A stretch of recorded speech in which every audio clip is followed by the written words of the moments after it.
The diary was bound in cracked leather, its pages yellowed and brittle as autumn leaves.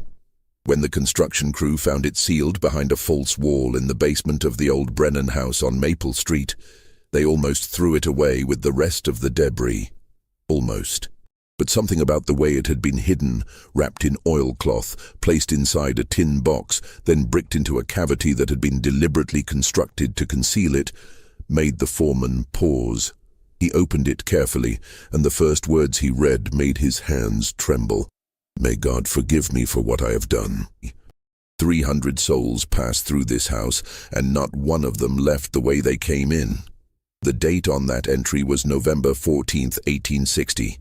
The signature at the bottom read, Hannah Grace Brennan.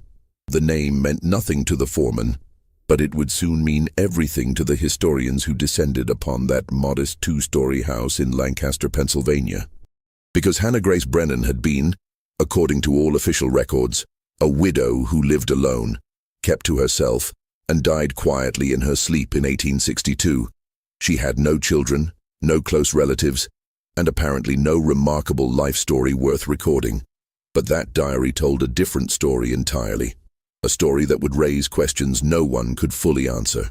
A story about 300 people who entered her house between 1856 and 1861, and whose fates remained, even after the diary's discovery, disturbingly unclear. The foreman, a man named Robert Chen, who had been in the construction business for 20 years, would later say that he felt something wrong the moment he broke through that wall. The air that escaped from the cavity was cold, unnaturally cold for a summer day, and it carried a smell he couldn't quite place. Not decay exactly, but something stale and ancient, like the air in a tomb that had been sealed for centuries. His crew wanted to continue with the demolition, but Chen insisted on examining the box first. When he opened it and saw the diary, he knew immediately that this was something significant. The house had been scheduled for demolition to make way for a new shopping center. It had sat vacant for 3 years, ever since the last owner had moved out abruptly in the middle of the night, leaving behind most of his possessions. Before that, the property records showed a long string of short-term residents, none staying more than a year or two. The house had a reputation in the neighborhood, a reputation for being strange, unsettling, wrong somehow. Children crossed the street rather than walk past it. Real estate agents had trouble selling it, even at prices well below market value. Now, with the diary in hand, Chen began to understand why. Hannah Grace was born on a frigid January morning in 1818, the second daughter of Samuel and Rachel Yoder. The Yoder farm sat on 120 acres of rolling Pennsylvania farmland, about 8 miles outside of Lancaster. It was not a prosperous farm. The soil was rocky and difficult to work, and the growing season was short. But Samuel Yoder was a determined man, and his family never went hungry. The Yoders were Mennonites, part of a close-knit community that valued simplicity, hard work, and devotion to God above all else. Hannah grew up in a world of strict discipline and clear expectations. She woke before dawn to milk the cows and gather eggs. She spent her days helping her mother with cooking, cleaning, sewing, and preserving food for the winter. She attended church services twice a week and prayer meetings every evening. She learned to read from the family Bible, and she was taught that pride, vanity, and worldly ambition were sins that would lead her soul to perdition. But Hannah was different from her older sister Mary, who accepted these teachings without question. Hannah asked questions. She wondered why God would create people only to condemn them to slavery. She questioned why women were expected to obey men without protest, why children were beaten for minor transgressions, why suffering was considered noble and joy was viewed with suspicion. She never voiced these questions aloud. She was not foolish, but her mother saw the doubt in her eyes, and it worried her. "You have a restless spirit, Hannah," Rachel Yoder told her daughter when Hannah was 15. "That restlessness will bring you nothing but sorrow. You must learn to accept what God has ordained for you and find peace in obedience." Hannah tried. She truly did. She threw herself into her work, hoping that exhaustion would quiet the questions in her mind. She memorized scripture, hoping that God's word would give her the peace her mother promised. She prayed for hours, kneeling on the hard wooden floor of her room until her knees ached and her back cramped, begging God to take away her doubts and make her into the obedient daughter she was supposed to be. But the questions never went away. They only grew louder. When Hannah was 19, her father took her to Lancaster to sell eggs and butter at the market. It was there that she met Thomas Brennan for the first time. He was working as a carpenter's apprentice, helping to build a new storefront on Queen Street. Hannah walked past the construction site on her way to the market, and Thomas looked up from his work and smiled at her. It was a simple smile, nothing inappropriate or forward, just a friendly acknowledgement of her presence. But something about that smile, the warmth in it, the genuine kindness, stayed with Hannah long after she returned to the farm. She saw Thomas again 3 weeks later when her father brought her back to Lancaster. This time Thomas spoke to her. He asked her name, told her his own, and commented on the fine weather they were having. The conversation lasted less than 2 minutes, but Hannah thought about it for days afterward. She had never spoken to a young man outside of her church community before, and certainly never to someone like Thomas, an Irish Catholic immigrant, exactly the kind of person her father warned her to avoid. But there was something about Thomas that drew her. He was kind, he was respectful, and unlike the young Mennonite men who sometimes came calling at the Yoder farm with their parents' approval, Thomas looked at Hannah as if he saw her, really saw her, not just as a potential wife or mother to future children, but as a person in her own right. Over the next 6 months, Hannah found excuses to go to Lancaster whenever possible. She volunteered to make the weekly trip to market. She offered to deliver eggs to customers in town. And each time, she managed to walk past the place where Thomas was working, and each time, they spoke a little longer. Thomas told her about his life in Ireland, about the poverty and hunger that had driven his family to emigrate, about his parents who had died during the voyage across the Atlantic, leaving Thomas alone in a new country at the age of 16. Hannah told him about the farm, about her family, about the questions that plagued her and the doubts she could never voice. They fell in love slowly, carefully, knowing that their relationship was impossible. Hannah's father would never approve of her marrying outside the faith. Thomas had almost nothing to offer. He was a laborer with no prospects, no land, no family connections. But they were young, and they were stubborn, and they believed that love could overcome any obstacle. They were wrong, of course. Love could not overcome the fury of Samuel Yoder when he discovered that his daughter had been meeting secretly with an Irish Catholic. Love could not overcome the scandal that erupted in the Mennonite community when word got out. Love could not overcome the threat of total disownment that Hannah's father issued, telling her that if she married Thomas Brennan, she would be dead to her family, cast out and forgotten as if she had never existed. But Hannah had spent her whole life being obedient, being quiet, swallowing her questions and her doubts and her desires. And she discovered that there was a limit to how much she could swallow. When faced with the choice between the life her family had planned for her and the life she wanted for herself, Hannah chose herself. She married Thomas Brennan in the summer of 1839 in a small civil ceremony with no family present. She was 21 years old. Her father kept his word. From that day forward, the Yoder family never spoke Hannah's name again. Her mother, her sister, her younger brothers, all of them treated her as if she had died. When Hannah tried to visit the farm a few months after the wedding, her father met her at the gate with a rifle and told her that if she ever set foot on his property again, he would shoot her. Hannah wept all the way back to Lancaster, but she did not regret her choice. She had Thomas, and that was enough. Thomas and Hannah built their life together slowly, carefully, like Thomas built the houses and storefronts that were his trade. They rented a small apartment above a bakery for the first 3 years of their marriage, saving every penny they could spare. Hannah took in sewing and laundry, her fingers working late into the night by candlelight, stitching hems and darning socks and washing other people's linens. Thomas worked 6 days a week, sometimes 7, taking on any job that would pay. They ate simple meals, wore simple clothes, and dreamed of the day when they could afford a home of their own. That day came in 1842. The house on Maple Street was not impressive. It was a simple two-story structure that had been poorly maintained by its previous owner, but it was theirs. Thomas spent months repairing it, replacing rotten boards, fixing the leaking roof, rebuilding the sagging front porch. Hannah cleaned every inch of it, scrubbing away years of neglect until the floors shone and the windows sparkled. They planted a small garden in the backyard, and Hannah grew vegetables and herbs that she used to make their meals. They were happy. Not wealthy, not comfortable in any material sense, but happy. They had each other, and they had their home, and that seemed like enough. But there was one sadness that shadowed their happiness. Hannah did not conceive. Month after month, year after year, she hoped and prayed for a child, but none came. She consulted with doctors who told her there was nothing wrong with her that they could detect. She tried folk remedies suggested by the other women in the neighborhood. Teas made from raspberry leaves, poultices applied to her abdomen, charms and prayers and superstitions.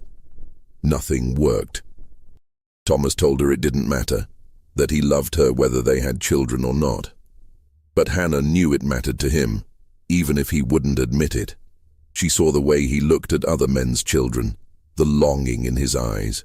She heard the slight change in his voice when their neighbors talked about their sons and daughters. And she felt the weight of her failure pressing down on her like a stone. By 1850, Hannah had accepted that she would never be a mother. She was 32 years old, and she had been married for 11 years. If children were going to come, they would have come by now. She tried to make peace with this reality, tried to find purpose in other things, her work, her marriage, her small circle of friends in the neighborhood. But there was always a hollowness inside her, a sense that something fundamental was missing from her life. Thomas never reproached her for her childlessness. He never suggested, as some of the neighbors did, that perhaps God was punishing her for defying her family and marrying outside her faith. He simply loved her, steadily and faithfully, and tried to make her happy in whatever ways he could. In 1853, Thomas began working on a large construction project, a new bank building in the center of Lancaster. It was the biggest job he had ever been part of, and he was proud to be chosen for the crew. The work was dangerous, but the pay was good, and Thomas dreamed of saving enough to expand their house, maybe add a third bedroom, build a proper workshop in the backyard where he could take on projects of his own. He never got the chance. On a cold morning in February of 1854, a support beam collapsed. Thomas was standing directly beneath it. He died instantly, his chest crushed, his neck broken. He was 36 years old. Hannah's world ended that day. The neighbors who had been her friends suddenly became distant, uncomfortable with her grief, uncertain how to help. The women brought food, but they didn't stay long. The men offered to help with repairs around the house, but their offers were perfunctory, obligatory. Hannah realized that she had become something people didn't know how to handle, a childless widow with no family, no real place in the community. She buried Thomas in the Catholic cemetery, even though she was not Catholic herself. She stood alone at his grave while the priest spoke words she barely heard, and then she went home to the empty house on Maple Street and tried to figure out how to continue living. The months after Thomas's death were the darkest of Hannah's life. She moved through her days like a ghost, going through the motions of survival without any real sense of purpose. She continued to take in sewing and laundry because she needed the money to pay her rent and buy food. She attended church services, though she no longer prayed with any real hope that God was listening. She kept the house clean and the garden tended because those were the things she had always done, and she didn't know what else to do. The neighbors whispered about her. They said grief had made her strange. They said she talked to herself, that she sometimes stood in her yard at night staring at nothing, that lights burned in her windows at all hours. Some of this was true. Hannah did talk to Thomas sometimes, as if he was still there. She did stand outside at night because sleep eluded her and the darkness felt less oppressive than the empty house. And yes, she kept candles burning because the thought of sitting alone in the dark was unbearable. But the neighbors didn't understand. They saw her behavior as madness, as something to be pitied or feared. They didn't see that Hannah was simply trying to survive the unsurvivable, trying to find a way to keep living when the only person who had ever truly loved her was gone. And then, on a cold night in March of 1856, someone knocked on her door. Hannah almost didn't answer. It was late, well past 10 o'clock, and she wasn't expecting anyone. But the knocking continued, soft but insistent, and finally, more out of curiosity than anything else, Hannah opened the door. The man standing on her porch was tall and thin, his clothes ragged and dirty. His face was haggard, his eyes sunken with exhaustion and fear. He looked at Hannah for a long moment, as if trying to determine whether he could trust her, and then he spoke in a low, urgent voice. "They told me you might help," he said. "They said this house was safe." Hannah didn't understand at first. "Who told you that?" she asked. "Help with what?" The man glanced over his shoulder, checking the dark street behind him. "Please," he said. "Can I come inside? I can't stay out here. If they find me—" He didn't finish the sentence, but Hannah saw the terror in his eyes, and something inside her responded. She stepped aside and gestured for him to enter quickly. He slipped past her, and she closed the door, her heart pounding. "Who are you?" she asked. "What's happened?" The man stood in her hallway, trembling despite the warmth from the fireplace. "My name is Nathan," he said. "I've been traveling for 2 weeks. I was told there were safe houses along this route, places where people like me could rest. Someone in Philadelphia said I should come here, to this address. They said a woman lived here who helped people." "Are you that woman?" Hannah stared at him, understanding beginning to dawn. "People like you," she repeated slowly. "You mean—" "I was enslaved," Nathan said bluntly. "In Maryland. I escaped. And now I'm trying to get to Canada, where I'll be free. But I can't make it without help. I'm injured, my feet are badly cut, and I think I have a fever. I just need 1 night, maybe 2, somewhere safe to rest. Then I'll be gone. You'll never see me again." Hannah's first instinct was to refuse. What Nathan was asking was illegal. The Fugitive Slave Act of 1850 made it a federal crime to harbor escaped slaves, punishable by fines and imprisonment. If Hannah was caught helping him, she could lose everything: her house, her freedom, possibly her life.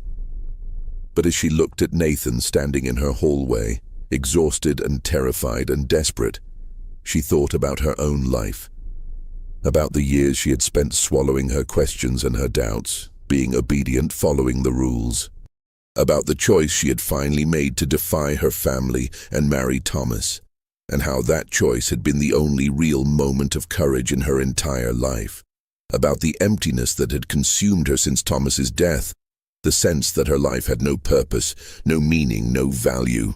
And she thought about something Thomas had said to her once, years ago. They had been talking about slavery, about the growing tensions in the country, and Thomas had said, "If someone came to our door asking for help, I'd like to think we'd be brave enough to give it, no matter the cost."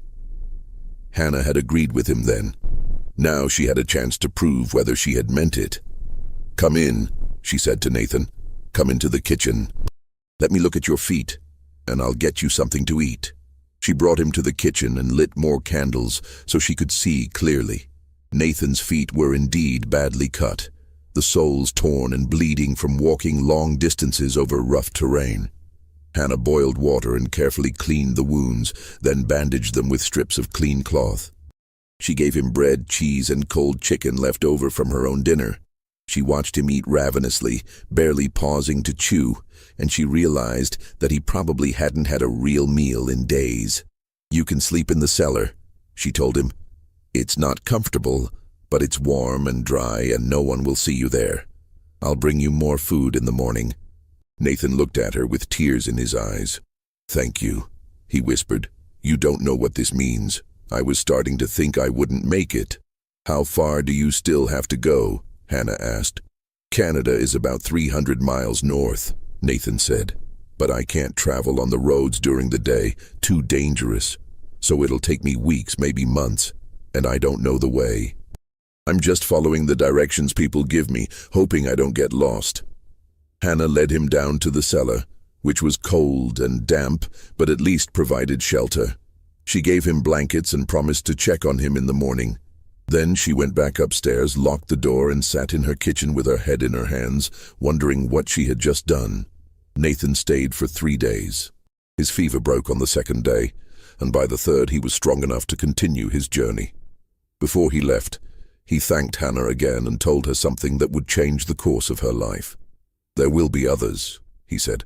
"Word spreads among us about which houses are safe. I'll tell the next person I meet and they'll tell others. If you're willing to help, people will come." And then he was gone, disappearing into the pre-dawn darkness, heading north toward freedom or death. Hannah didn't know which, and she never saw him again. But he had been right about one thing. Others came. The second person to knock on Hannah's door came 2 weeks after Nathan left. This time it was a woman named Esther, traveling with a baby boy strapped to her back. Esther was younger than Hannah, probably in her early 20s, and she was so exhausted she could barely stand. Hannah took her in without hesitation this time, gave her food and a place to sleep, and cared for the baby while Esther recovered her strength. Esther stayed for 5 days. On the last night, she told Hannah her story. She had been enslaved on a plantation in Virginia, where she had been born and had lived her entire life. The baby's father was the plantation owner's son, who had forced himself on Esther repeatedly. When she became pregnant, she had begged to be allowed to keep her child, but the owner had told her that the baby would be sold as soon as he was weaned. Esther had decided then that she would rather die trying to escape than watch her son be taken from her. Hannah held the baby while Esther spoke, feeling the small, warm weight of him in her arms, and something inside her shifted. She thought about the child she had never been able to have, about all the love she had stored up with nowhere to put it. And she realized that maybe this was her purpose. Maybe this was why God had never given her children of her own, so that she could help save other people's children instead. It was a comforting thought. It gave her grief a meaning it had never had before. After Esther left, more people came, sometimes 1 or 2 a month, sometimes more. Hannah began to develop a system. She kept extra food stored in the cellar, dried beans, cornmeal, salted meat, things that would last. She kept bandages and basic medicines on hand. She learned which neighbors were sympathetic to the abolitionist cause and which ones might report her to the authorities. She became careful, vigilant, always watching for signs of danger, and she began to change the house. The cellar, as it was, could hide maybe 2 or 3 people at most. If more than that arrived at once, and they increasingly did, as word spread, Hannah had nowhere to put them. She couldn't let them stay in the main house, where they might be seen through the windows. So in the summer of 1856, Hannah hired a German immigrant named Friedrich to help her expand the cellar. Friedrich spoke very little English, which Hannah considered an advantage. She told him she needed more storage space for preserves and root vegetables, and he nodded and began to dig. Over the course of 6 weeks, he excavated a much larger space beneath the house, shoring up the walls with timber and brick. The work was slow and difficult, but Friedrich was patient and thorough. When he finished, Hannah paid him what she could afford and gave him extra food to take home to his family. But the expanded cellar was only the beginning. Hannah began to see possibilities she hadn't noticed before.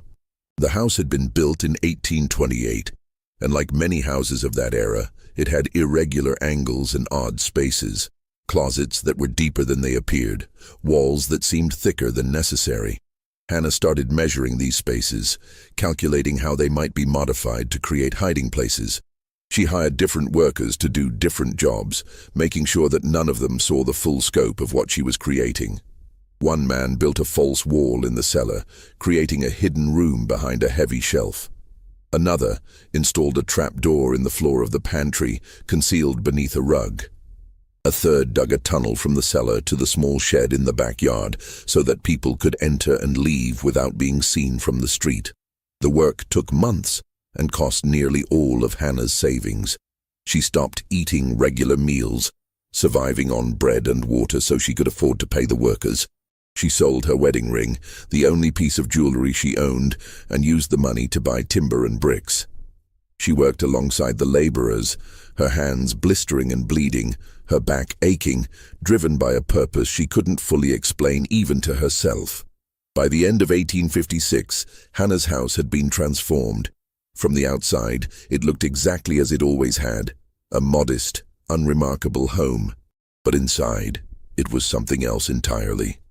A network of hidden rooms and secret passages designed to conceal people from the world. And the people came. More and more of them, following the invisible trail that had been blazed by Nathan and Esther and the others who had passed through before them. They came alone and in pairs, in families with children, in groups of 5 or 6 traveling together. They came with nothing but the clothes on their backs and the desperate hope that they might somehow make it to freedom. Hannah took them all in. She fed them, clothed them, tended to their injuries and sent them on their way when they were strong enough to continue. She never asked for payment. She knew they had nothing to give, and she never judged them for the crimes they had committed in pursuit of freedom. Theft, sometimes.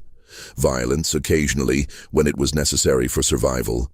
She simply helped them, because it was the right thing to do, and because it gave her life a meaning it had lacked since Thomas died. But as 1857 began, Hannah started to notice something strange, something that would, over time, evolve into the deep mystery at the heart of her story. The first strange occurrence happened in January of 1857. Hannah had 3 people staying in the hidden cellar rooms, a teenage boy named Marcus and 2 older men who had been traveling together. Hannah brought them food one evening, as she did every day, and when she opened the hidden door behind the shelf, she found only Marcus. The 2 men were gone. At first, Hannah assumed they had simply left without telling her. It annoyed her. She preferred to know when people departed so she could give them food for their journey and directions to the next safe house. But it wasn't unheard of. Some people were so traumatized, so distrustful of everyone, that they slipped away without warning. But when Hannah talked to Marcus, he insisted the men had never left. "They were here an hour ago," Marcus said, confused.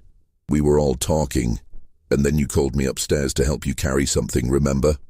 When I came back down, they were gone, but I didn't hear them leave." The door never opened. Hannah didn't remember calling Marcus upstairs. She said so, and Marcus looked at her strangely. "But you did," he insisted. "You opened the door and told me you needed help moving a heavy chest. I went up, but you weren't there, so I came back down. And that's when I noticed they were gone." Hannah searched the entire cellar, including all the hidden rooms and the tunnel to the shed. She found no trace of the 2 men, no belongings, no signs they had ever been there at all. It was as if they had simply vanished into thin air. Marcus left the next day, still confused about what had happened. Hannah tried to put the incident out of her mind, telling herself there had to be a logical explanation. Maybe the men had found another way out that she didn't know about. Maybe Marcus had been confused about the timing. Maybe they had left while Marcus was asleep. But then it happened again, and again. People who should have been in the hidden rooms simply weren't there when Hannah went to check on them. Sometimes their belongings were gone too. Sometimes their belongings remained, as if they had stepped out for a moment and simply never returned. Hannah began keeping more detailed records, writing down the names of everyone who stayed in her house, when they arrived, and when they left. She noted every strange occurrence, every disappearance, every moment when things didn't quite make sense. And as the months passed, the entries in her diary became increasingly troubled. "I am losing track," she wrote in April of 1857. "I know that 7 people arrived this month, but when I count the people currently staying in the house, I can only account for 5. Where did the other 2 go? Did they leave without telling me? Or am I simply forgetting that they already departed? My mind feels foggy lately, as if I am walking through a dream and cannot quite wake up." The house itself seemed to be changing too. Hannah would walk into a room and feel as though the proportions were slightly off, as though the walls had shifted a few inches while she wasn't looking. She would climb the stairs and count 13 steps one day, 14 the next. She would open a closet and find it deeper than she remembered, or shallower, or facing a different direction entirely. She told herself she was exhausted, that she wasn't sleeping enough, that the stress of harboring fugitives was taking a toll on her mental health. And that was certainly true. She was averaging maybe 4 hours of sleep a night, and she was constantly on edge, always listening for the knock on the door that might signal either a new arrival or a federal marshal coming to arrest her. But deep down, Hannah knew that something else was happening, something she couldn't explain with logic or reason. The house was doing something to the people who stayed there, changing them somehow, or changing the way they moved through space, or, and this was the thought that frightened her most, keeping them. In October of 1857, Hannah had a visitor who would force her to confront these fears directly. Her name was Sarah Ann, and she arrived on a cold October night with a young girl of about 8 or 9.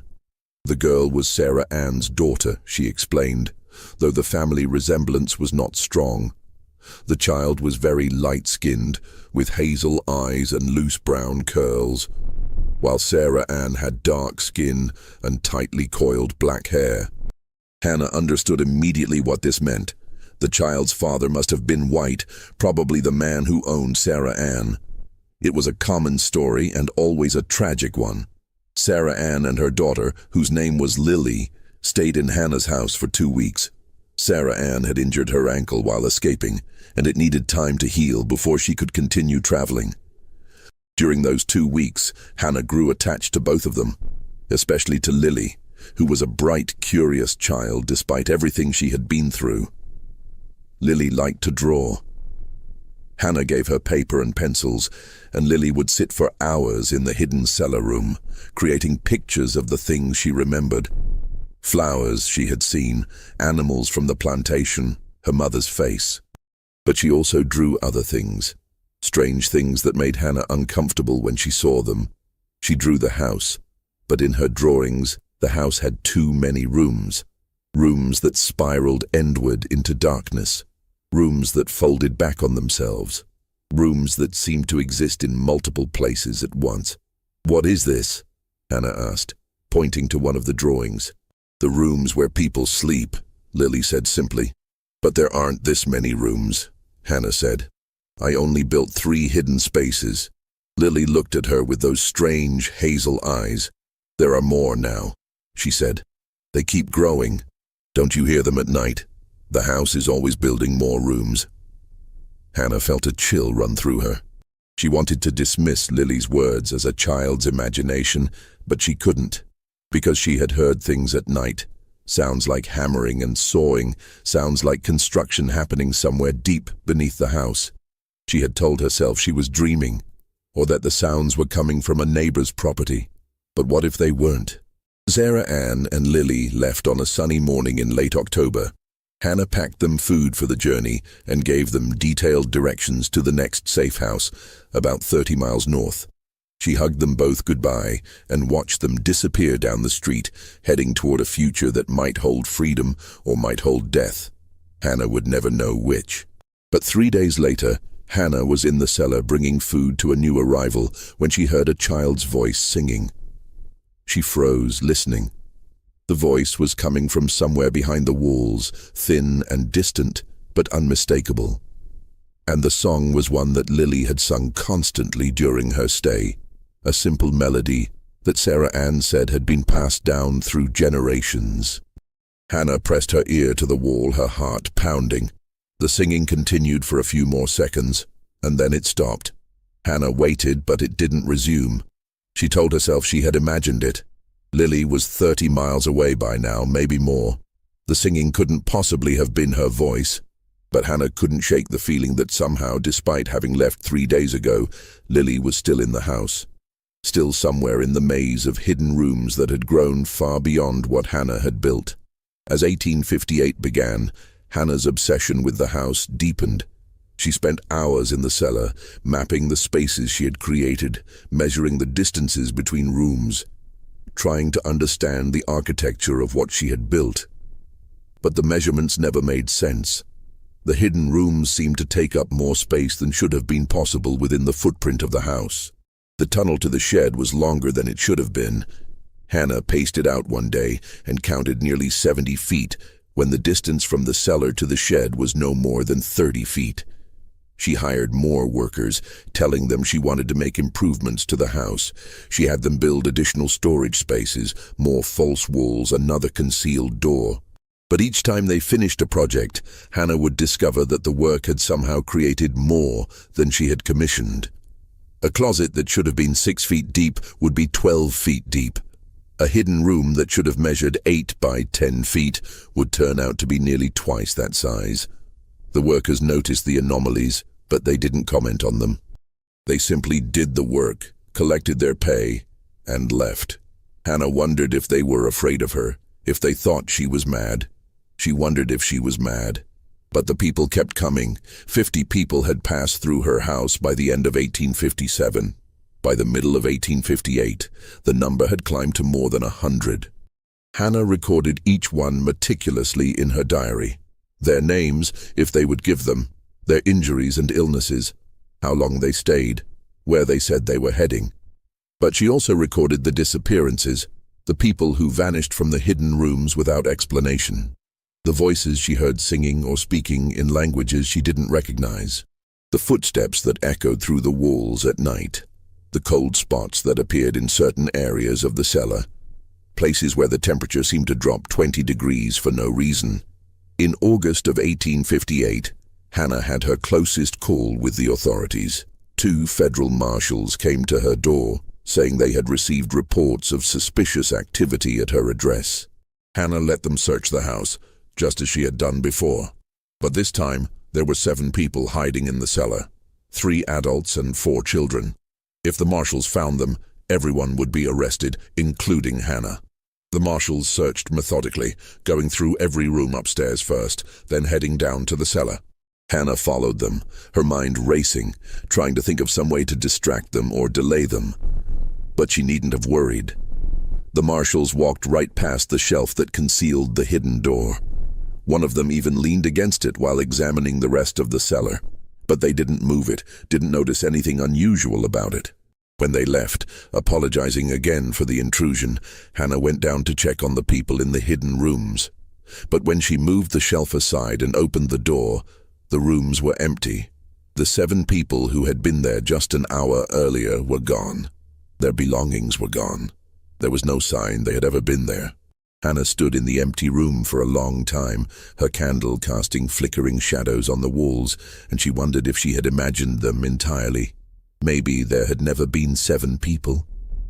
Maybe her mind was fracturing under the strain of what she was doing, and she was seeing things that weren't there, creating guests who didn't exist.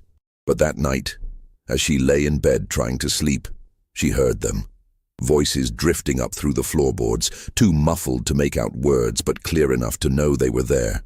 The 7 people she thought had vanished. They were still in her house somewhere, in rooms she hadn't built, in spaces that shouldn't exist. And Hannah realized, with a clarity that was almost like a revelation, that the house was alive. It was growing, evolving, creating spaces to hide the people who came to it seeking shelter. And once it took them in, it didn't always let them go. The entries from late 1858 through 1859 show Hannah's mental state deteriorating. Her handwriting becomes less careful, more hurried. She crosses out words and rewrites them. She starts and abandons sentences mid-thought. She writes the same entry multiple times on different pages, as if she's forgotten that she already recorded the information. November 3rd, 1858. A family of 4 arrived tonight. Mother, father, 2 children. I gave them the large room at the end of the tunnel. They seemed grateful. The father wept. November 3rd, 1858. Was it a family? I thought it was 5 people, or maybe 6. I cannot remember. The faces blur together now. There are so many faces. November 3rd, 1858. No one came tonight. The house is empty. I am alone. All 3 entries are dated the same day, but they contradict each other completely. Either Hannah was confused about the date, or her memory was failing, or And this is what historians would later debate. Something about the house itself was causing her to experience time differently. She wrote about dreams that felt more real than waking life. Dreams in which she walked through infinite corridors lined with doors, and behind each door was a person she had helped, safe and sleeping. Dreams in which Thomas was still alive, working in the cellar, expanding it room by room, his hammer ringing against nails in a rhythm that never stopped. Dreams in which she was underground, deep beneath the house in a vast space that hummed with the presence of hundreds of people, all of them waiting, all of them silent. She wrote about losing time. She would start a task in the morning and suddenly it would be night, with no memory of the hours in between. She would go down to the cellar to bring food to her guests and emerge to find that 3 days had passed. She would talk to people who claimed they had been staying in her house for weeks, though she had no memory of them arriving. "I am not well," she wrote in January of 1859. "I know I am not well, but I cannot stop. They need me. All of them need me. And if I stop, if I close the door and turn them away, what will happen to them? They will be captured. They will be sent back. They will suffer. I cannot allow that. I will not allow that, even if it costs me everything, even if it costs me my sanity." In March of 1859, Hannah hired yet another worker, a man named Douglas who specialized in masonry.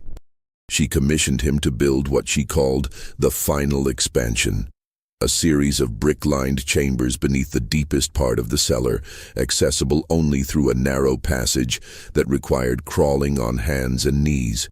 Douglas worked for 3 months on the project, and when he finished he told Hannah he had never built anything quite like it. "It's like a catacomb," he said. "Like something from the old country. Why would you want such a thing beneath your house?" Hannah didn't answer. She paid him double what they had agreed upon, and she made him promise never to speak of the work to anyone. Douglas took the money and left, and Hannah never saw him again. The final expansion was different from the other hidden spaces. It was colder down there, and the air had a strange quality, thick and heavy, like the air before a storm. Hannah found that she could hear things in those deepest rooms that she couldn't hear anywhere else.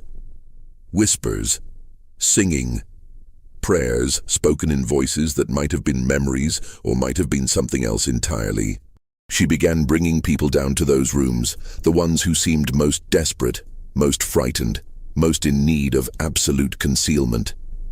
And once she brought them down there, she rarely saw them leave. "They are safe now," she wrote in her diary, "safer than they have ever been. The house will protect them. The house will keep them hidden until the war comes. And the war is coming. I can feel it.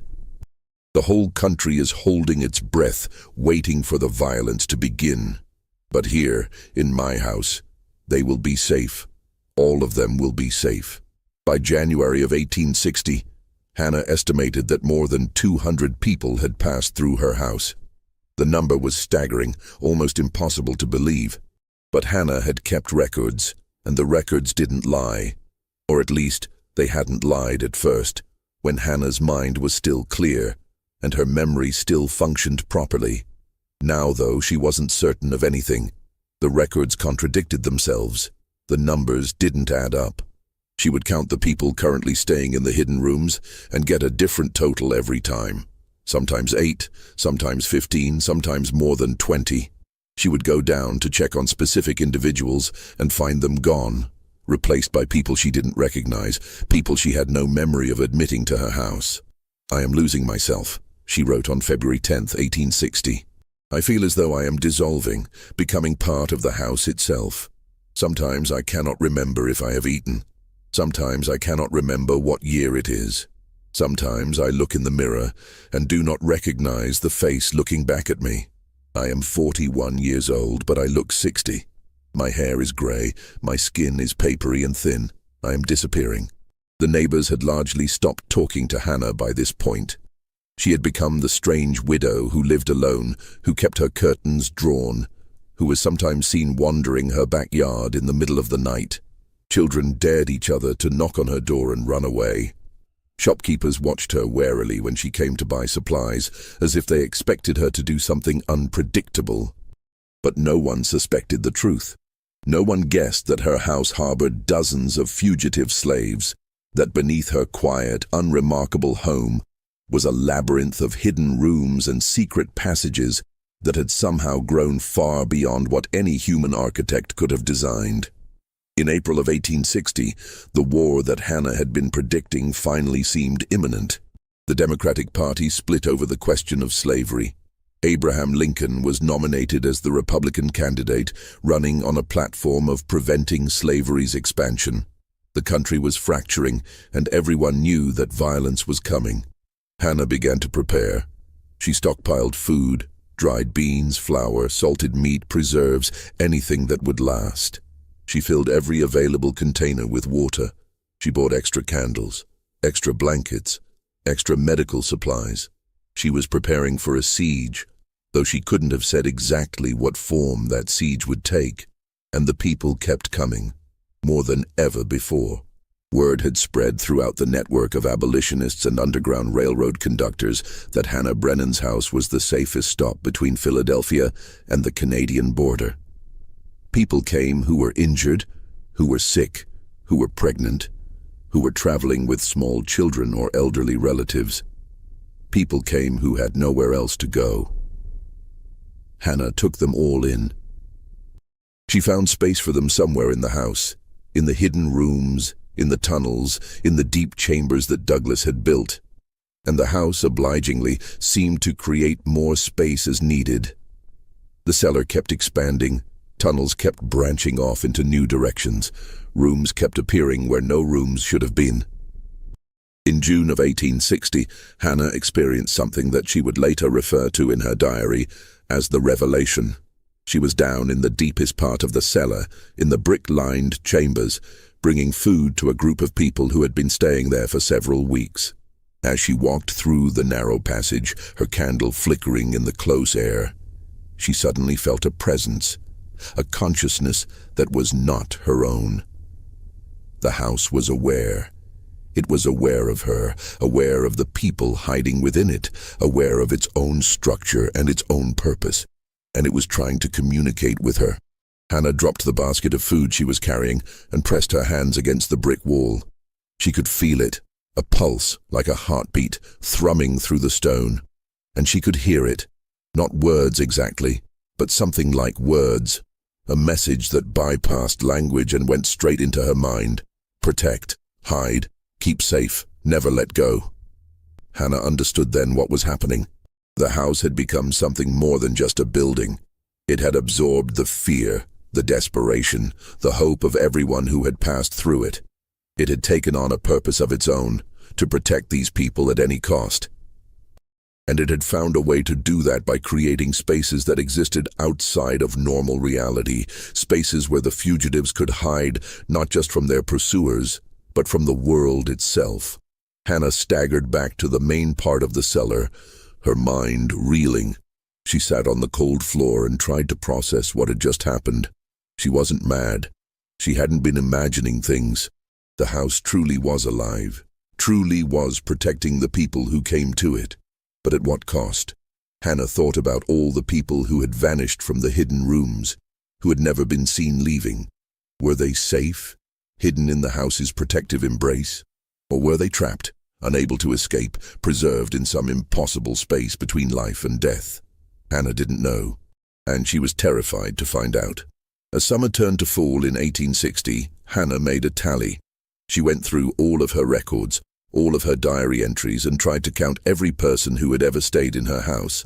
She worked on this project for weeks, cross-referencing entries, eliminating duplicates, trying to create an accurate list.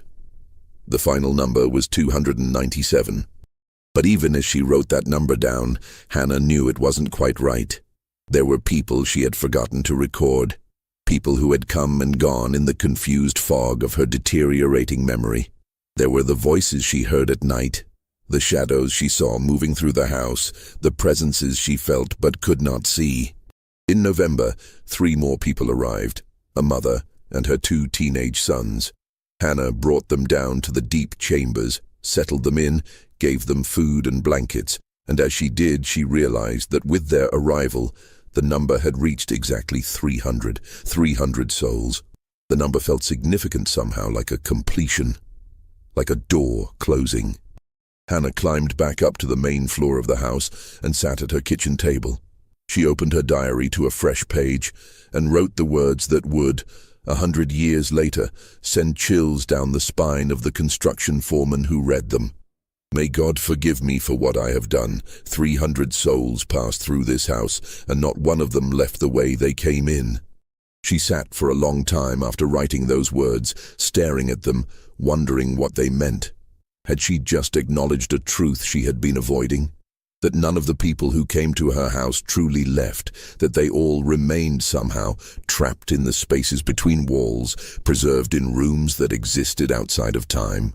Or was she simply acknowledging that everyone who passed through her door was changed irrevocably, that they could never go back to being the people they had been before, that they had all died in some fundamental way and been reborn as something new? Hannah didn't know. She was too tired to think clearly anymore. She had given everything she had, her money, her health, her sanity, her soul, to the work of protecting these 300 people. And now that work was done. Over the next few weeks, Hannah made preparations. She stopped admitting new people to the house, turning them away with directions to other safe houses along the route. She stopped going down to the deep chambers to check on the people staying there. She started sealing things. She bricked up some of the hidden doors. She filled in sections of the tunnel. She moved heavy furniture in front of passages that led to the deepest parts of the cellar. And finally, she took her diary, wrapped it in oilcloth, placed it in a tin box, and sealed it behind a false wall in the cellar, in a cavity she constructed specifically for that purpose. Let them find it someday, she wrote in a final loose page she left on her kitchen table. Let them know what happened here. Let them judge me if they must. But let them know that I did what I thought was right, even if I was wrong, even if I damned 300 souls instead of saving them. At least let them know I tried. Hannah Grace Brennan died on February 11, 1862, at the age of 43. The official cause of death was listed as heart failure, though the doctor who examined her body noted that she was severely malnourished and showed signs of extreme exhaustion. She weighed less than 90 pounds at the time of her death.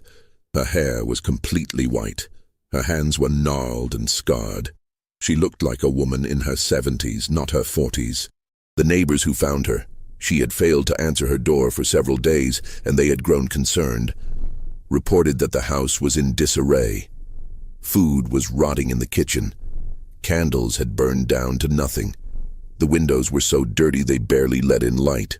But there was no sign of anyone else, no fugitive slaves hiding in the cellar, no evidence of illegal activity.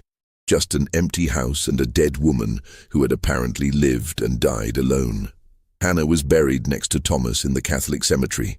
Her grave was marked with a simple stone bearing her name and dates. No epitaph, no mention of her work. She disappeared into history as completely as the 300 people who had passed through her house. The house itself passed through many hands over the next century. The first new owner moved out after 6 months, complaining of strange noises. The second lasted a year. The third owner, a young couple with a baby, fled in the middle of the night after the wife claimed she saw figures moving in the walls. People, she said, trapped behind the plaster, reaching out to her. Subsequent owners reported similar experiences: cold spots, whispers, footsteps, the sound of children crying, doors that opened and closed by themselves, objects that moved when no one was touching them. Most dismissed these phenomena as ordinary quirks of an old house. But some knew better. Some sensed that there was something fundamentally wrong with the place, something dark and hungry lurking beneath its ordinary exterior. By 1957, the house had gained such a reputation that no one would rent or buy it. It sat vacant for 3 years, slowly deteriorating, until the city finally decided to demolish it and use the land for commercial development. And that's when the construction crew found the diary. The discovery sparked immediate interest among historians. Here was documented evidence of Underground Railroad activity in Lancaster, of a woman who had risked everything to help fugitive slaves. Researchers descended on the site, eager to excavate the hidden rooms Hannah had described in her diary, to understand the scope of what she had built. What they found exceeded anything they had imagined. The cellar contained not 3 or 4 hidden rooms, as Hannah had originally built, but more than 20. The passages didn't follow any logical pattern. They branched and twisted, doubled back on themselves, descended to depths that should have been impossible given the water table in that area. Some tunnels were lined with brick and timber, clearly the work of skilled builders. Others seemed to have been clawed out of the earth by hand, the walls rough and uneven. The excavation took months. Workers mapped the passages as best they could, but the network was so complex that they never managed to create a complete diagram. Some tunnels ended in cave-ins. Others simply stopped, blocked by walls that appeared to have been sealed from the inside. And a few, the ones that disturbed the workers most, seemed to continue beyond the reach of their lights, descending into darkness so complete that even the brightest lamps couldn't penetrate it.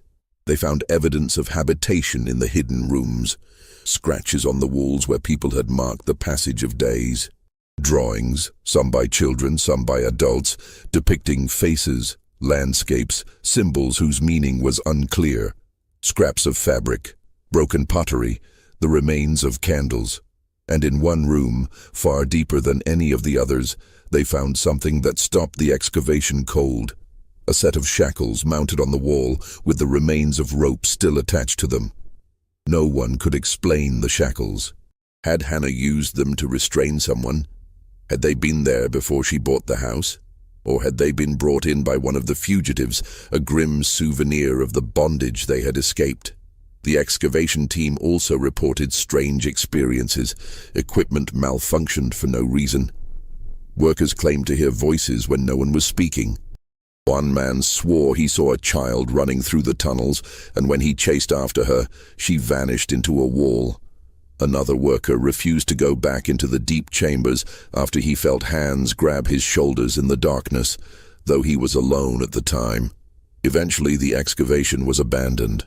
The city decided that the site was too unstable, too dangerous, too expensive to fully explore. They filled in the passages they had opened, demolished what remained of the house, and built a parking lot over the site. Later, that parking lot was replaced with a small park. A plaque was erected, commemorating Hannah Grace Brennan as a hero of the Underground Railroad. But historians continued to puzzle over the mystery. What had really happened in that house? How many people had truly passed through it? And most troubling of all, what had happened to them after they left? Researchers tried to trace the fates of the people mentioned in Hannah's diary. They searched census records, immigration documents, church registries, any source that might contain names or information. They found a few matches. People who had made it to Canada, established new lives, left behind records that proved they had survived their journey. But most of the 300 people Hannah wrote about could not be traced. Their names didn't appear in any records. There was no evidence they had ever reached Canada or anywhere else. It was as if they had simply vanished, swallowed up by the earth somewhere between Lancaster, Pennsylvania, and the Canadian border. Some historians believe the explanation is simple. Records were poorly kept in that era, especially for people who were trying to remain invisible. Many fugitive slaves changed their names multiple times, making it impossible to track them. Many died along the way and were buried in unmarked graves. The lack of records doesn't necessarily mean something sinister happened, but others aren't so sure. They point to the strange expansion of the house, to the passages that seemed to grow on their own, to the testimonies of people who lived there and felt that something was deeply wrong. They point to Hannah's final diary entries, which suggest she knew or suspected that the people in her house weren't leaving, not really, and they ask, what if Hannah wasn't helping people escape? What if, intentionally or not, she was trapping them? What if the house, in its strange sentient way, decided that the best way to protect these people was to never let them leave? What if all 300 souls are still there somehow, hidden in spaces that exist outside of normal reality, waiting in the dark for a freedom that will never come? There's no way to know for certain. The house is gone. The passages have been filled in. Hannah took her secrets to the grave, and the 300 people who trusted her, wherever they are now, cannot speak for themselves. But sometimes, people who walk through the park that now occupies that land report strange feelings, a sense of being watched, a coldness that descends even on warm days, the sound of whispers that might be wind or might be voices. And sometimes, not often, but sometimes, people claim they see figures standing among the trees. Men, women, children. Dark-skinned, exhausted-looking, dressed in clothing from another era. The figures never speak, they never approach, they simply stand there, watching, as if waiting for someone to acknowledge them, as if they want to be seen, to be remembered, to be known. And then after a moment, they fade away, disappearing into the shadows as completely as they disappeared from history. 300 souls passed through Hannah Grace Brennan's house, and somewhere, in some form, they remain.